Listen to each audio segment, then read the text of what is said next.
Prince William just made a big move that's shaking up Buckingham Palace with fear. Recently, he changed the titles of Duchess Sophie's children, Lady Louise and James. But why now? And what does this mean for the rest of the royal family, especially Prince Edward and Sophie, who've always tried to stay out of the spotlight? Join us as we break down the latest power play that is shaking the royal family.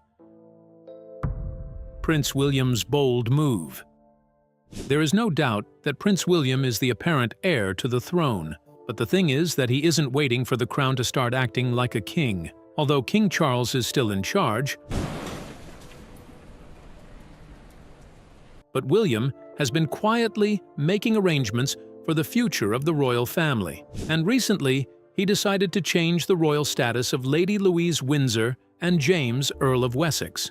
These two teens were never really in the public eye. For most of their lives, they lived quietly with their parents, Prince Edward and Duchess Sophie. No scandals, no headlines, just school and family outings. But all of a sudden, they've been pulled into a much bigger royal story, and not by choice. It's because William has made it clear his administration will need to slim down the monarchy, meaning that family ties will no longer guarantee a royal title anymore. But that is just the beginning. The full scope of the power play rocking the royal family will shock you. Stay with us. From the moment William took on royal duties, people noticed he wasn't just helping out his father. He was making real moves. He cut down on who appears at royal events, reduced staff, and pushed for fewer people representing the crown. It's part of his plan to make the monarchy feel more modern, more relatable, and honestly, cheaper to run.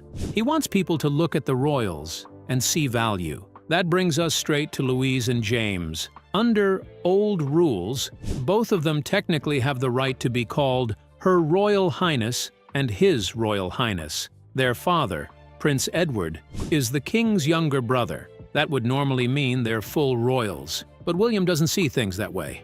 In his view, titles are earned, not just inherited.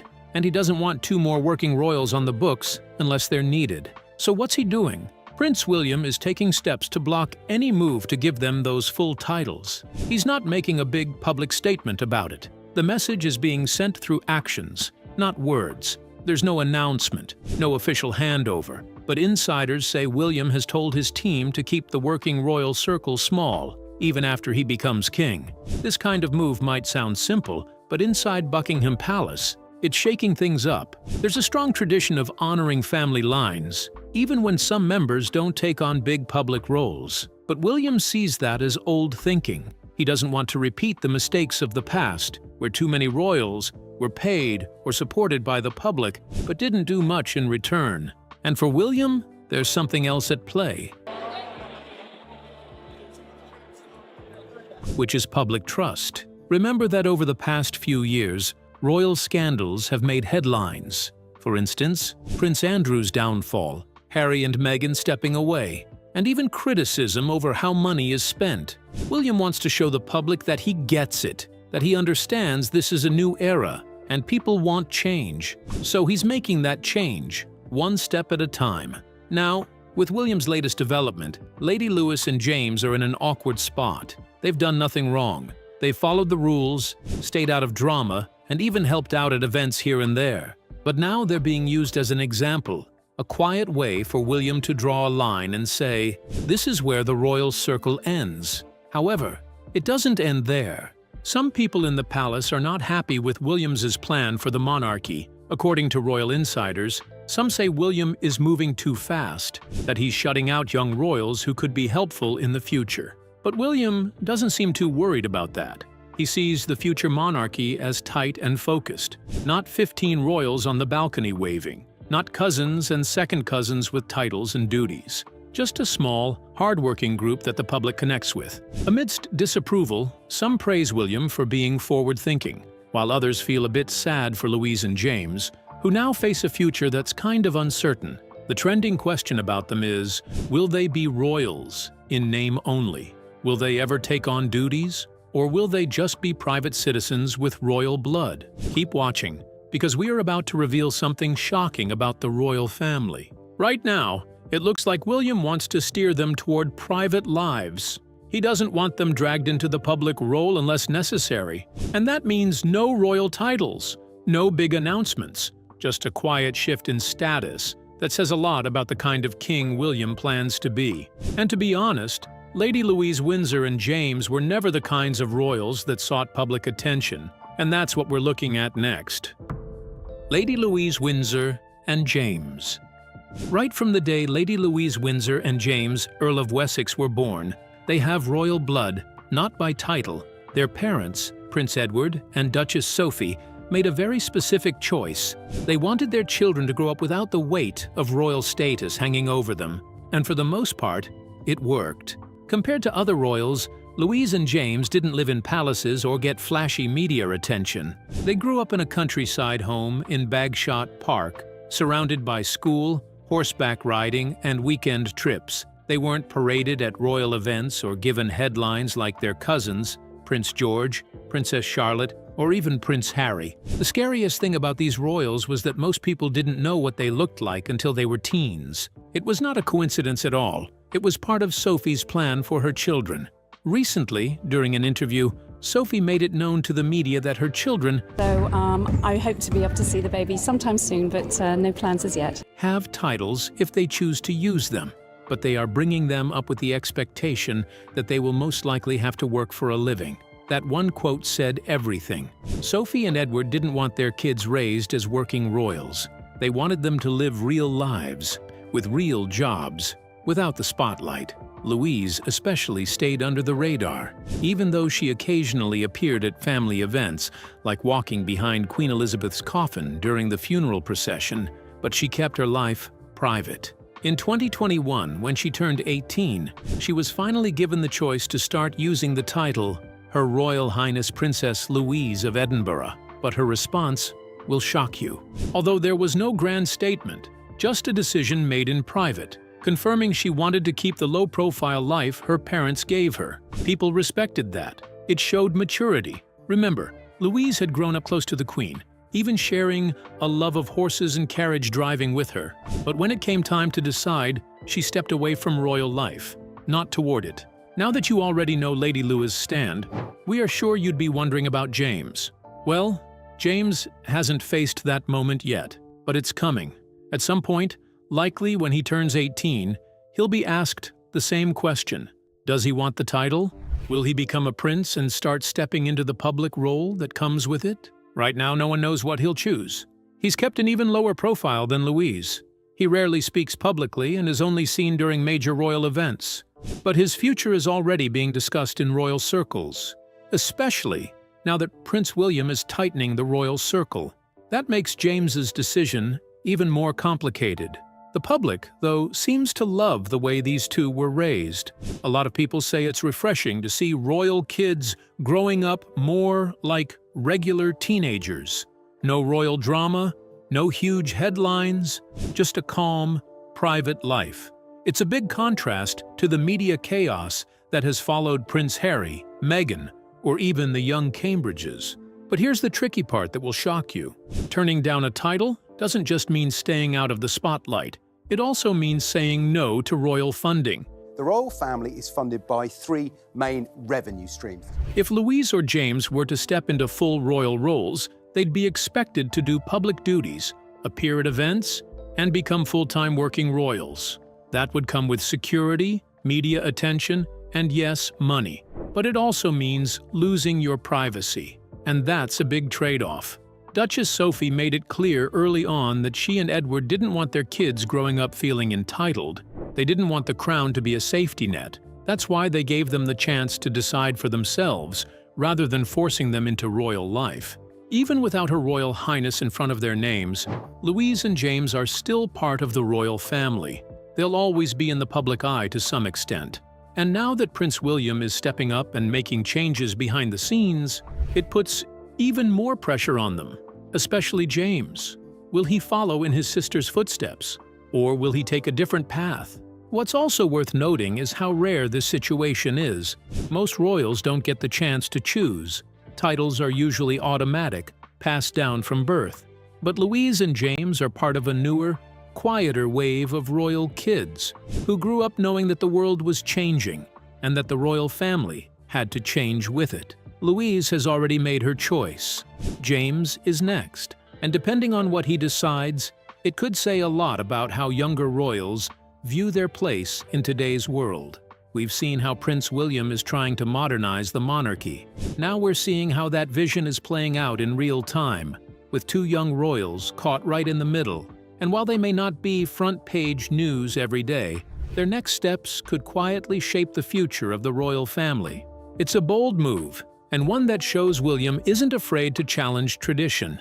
He's thinking years ahead, not just about the current situation. And as we look deeper into how this affects Louise and James, it also opens up questions about what kind of lives they'll lead now. Will they accept this quietly? Will their parents push back? Or will they surprise everyone and take on new paths on their own? Response of Duchess Sophie of Edinburgh. Remember, Duchess Sophie of Edinburgh always looked calm, a steady hand in the royal family, and while others are making headlines, she stayed out of the drama. But lately, there's been tension behind the scenes, and Sophie is right in the middle of it. The royal title drama surrounding her kids, Louise and James, has stirred up quiet frustration, especially now that Prince William is starting to shape the monarchy his way. Surrounding him, and yes, I think an awful lot rests on William's shoulders for the future of the monarchy. Sophie didn't expect this. For years, she and Prince Edward had a simple plan: raise Louise and James in peace, away from flashing cameras and royal pressure. We mentioned earlier that they wanted their children to live normal lives without being turned into royal symbols. That's why they didn't use the prince or princess titles. It wasn't a snub to the crown. It was a parenting choice. But that plan now clashes with William's new royal vision. William wants a tighter monarchy, less fluff, fewer royals, and a clear spotlight on the top tier: him, Catherine, and their 3 kids. Britain's future king is now 38 years old and has 3 children of his own. That leaves people like Sophie, Edward, Louise, and James out in the cold. Suddenly, the children she tried to protect from royal pressure are back in the spotlight. And not by choice. Behind palace doors, insiders say Sophie has been quietly pushing back. Not with loud demands or public rants. Remember, she doesn't do drama, but through private conversations and firm reminders of what was once promised. After all, it was the late Queen Elizabeth herself who agreed to the idea of not using titles. It was a family decision, not just Sophie's whim. She had the Queen's support, and that meant something. But now, with Prince William streamlining the monarchy, the agreement feels shaky. But that is not all. Although William hasn't officially forced anything on any royals, but his actions, like not involving James and Louise in certain royal events, have sent a message. He's focusing on the core family, and that makes Sophie feel like her children are being quietly cut out of the royal picture. Or worse, that they'll be expected to step up later, but without any of the preparation or support they would have gotten if they had titles from the beginning. It's a frustrating spot to be in. To the public, Sophie still shows up smiling. She still supports the family. She was front and center during Queen Elizabeth's funeral and stood firmly beside King Charles at the coronation. But people close to the family say Sophie feels stuck. She is now caught between doing what's best for her kids and staying loyal to a royal system that's shifting around her. It's not just about titles either. It's about what those titles represent. With them comes public duty, financial support, and press attention.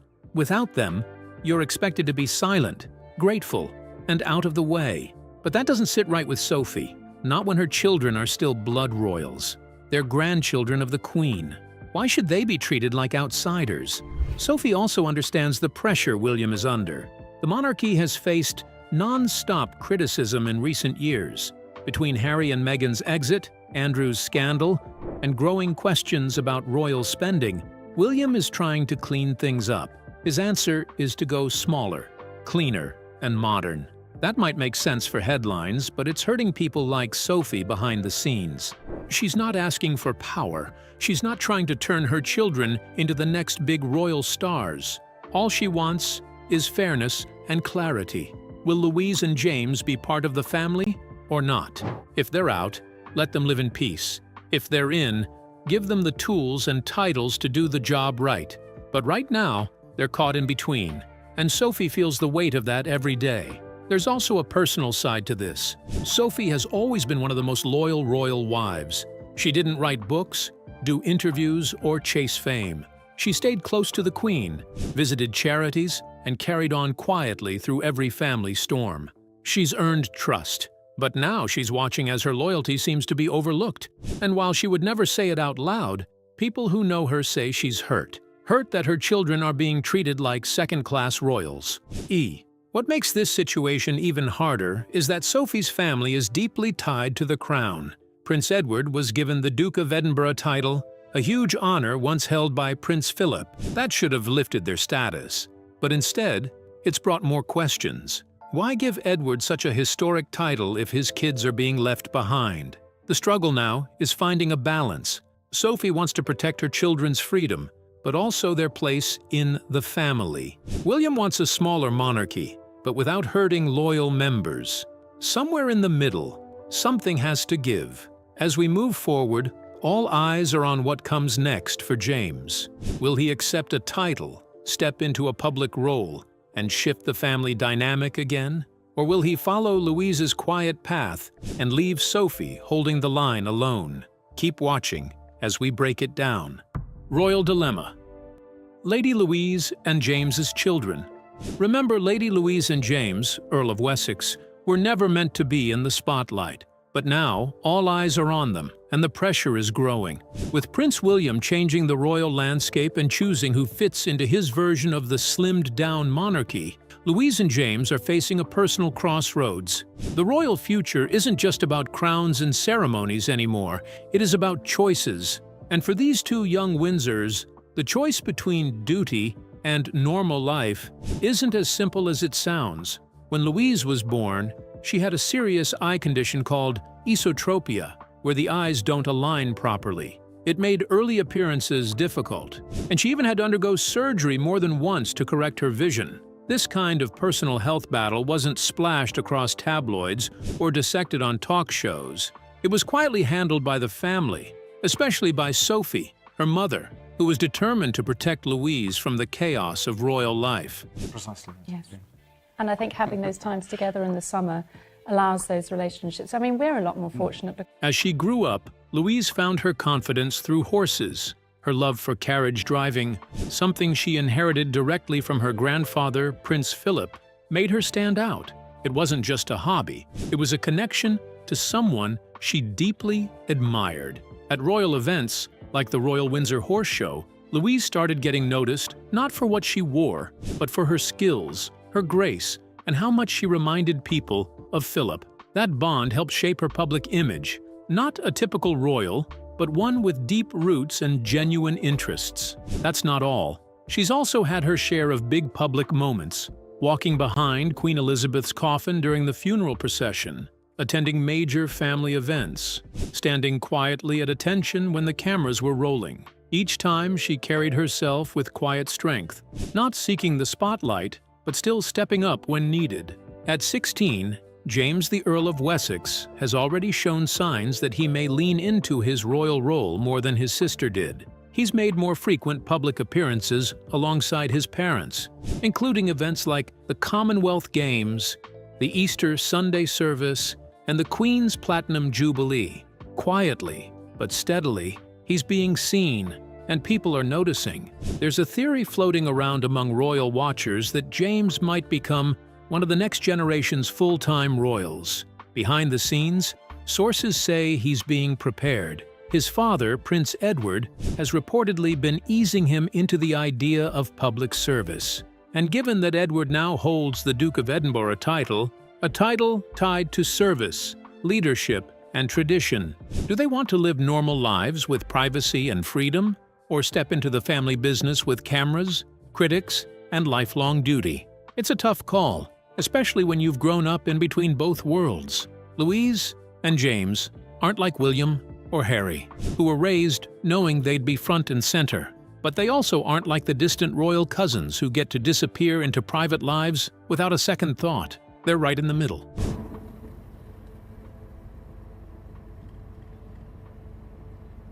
And now that William is deciding who stays in the inner circle, they might have to make their own choice sooner than expected. The media is already watching closely. Commentators are predicting different futures. Some say Louise will become a cultural figure, writing or working in the arts. Others believe James will surprise everyone by becoming a steady presence at royal events. But the truth is, no one knows. But right now, their world is still shifting. The younger generation of royals isn't just inheriting crowns, they're inheriting expectations. And Louise and James stand at the edge of that transition. Whatever happens next, it's clear they'll need to make a decision not just for the monarchy, but for themselves. Because this next step, whatever it looks like, won't just shape their lives. It could shape the future of the royal family itself. As the monarchy stands at this turning point, Louise and James represent something new. Royals raised on the sidelines, now being pulled into the center, whether they're ready or not. That in-between space they've lived in for years is slowly shrinking. The Queen is gone. King Charles is carving out his reign. Social media is awash sometimes with lots of rumours and misinformation, so we have to be a little bit careful who we... And Prince William is already mapping out the monarchy he wants to inherit. All of this puts quite a pressure on the younger Windsors to define who they are, and more importantly, who they want to be. However, there is something that makes the dilemma more interesting. For the first time in royal history, younger members of the family are being asked if they want to take on roles rather than being told they must. It's a big shift. Louise, with her love of horses and literature, might choose a quiet academic life far from the royal spotlight. James, still finding his footing, might embrace the responsibility and represent the crown in new ways. What they choose won't just matter to their family. It will say a lot about where the monarchy is going and how it adapts to a changing world. Thank you for staying with us. Do you think Lady Louis and James made the right choice? Share your opinions with us in the comments section. If you enjoyed the video, like, share, and subscribe to our channel. Also, click the following video on your screen and you will enjoy it.